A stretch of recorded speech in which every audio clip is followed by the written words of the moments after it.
मैं आपको घरों में बैठे हुए, आप जो ऑफिसों में बैठे हुए सुन रहे हो, सबको ललकार रही हूं कि अपनी आदतों को सुधार लो, नहीं तो हमने अपने हाथों में डंडे उठा लिए, मार खाने के लिए तैयार रहो। अब हम चुप नहीं बैठेंगे।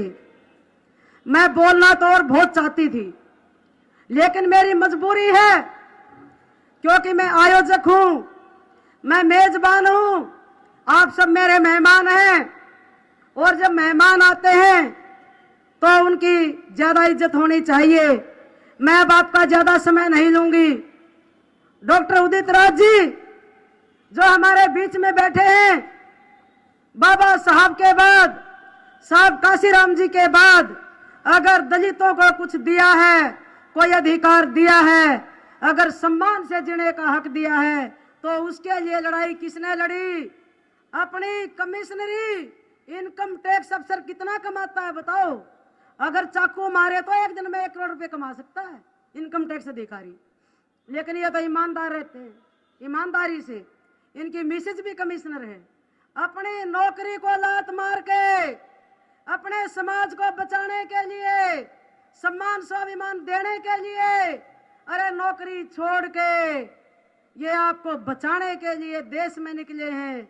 इसलिए मैंने इनसे प्रार्थना की, इनको आह्वान किया कि आप हरियाणा में आइए। हरियाणा सुनना पड़ा है, कोई भी हमारा रखवाड़ा नहीं है। और डॉक्टर साहब का मैं धन्यवाद करती हूँ कि इन्होंने हमारे लिए जो काम किए और मेरी प्रार्थना स्वीकार की और आप लोगों के बीच में आए हैं कि अगर तुम इकट्ठे हो जाओ तो ये बीपीएल मकान 100-100 गज के प्लाट कुछ नहीं है।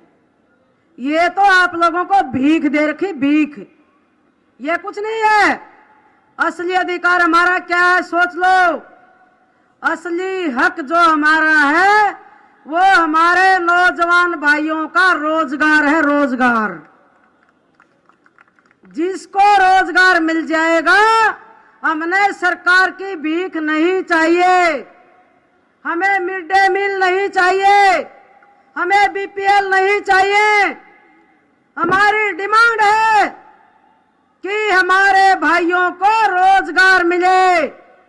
और यहाँ कोई एबी की बात नहीं है। ए भी हमारी, बी भी हमारी और ओबीसी भी हमारी। सबसे ज्यादा जनसंख्या एससी और बीसी की है इस देश में। और राज कौन करता है? 4% लोग, 5% लोग।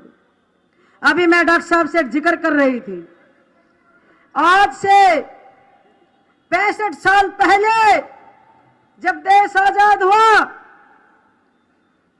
एक महात्मा गांधी हमारे बीच में आए थे। कहाँ आए थे? पंचकुइया रोड के ऊपर, जहां सबसे ज्यादा संख्या हमारे वाल्मीकि भाइयों की है। वहां पर आए थे और महाराज जी के पैर छुए थे कि आप तो बहुत वीर लोग हैं, मैं आपके साथ हूं। और उस महात्मा गांधी ने आज तक हमें उभरने नहीं दिया। आज तक हमारे हाथों में झाड़ू दे रखी है, आज तक झाड़ू है हमारे हाथों में।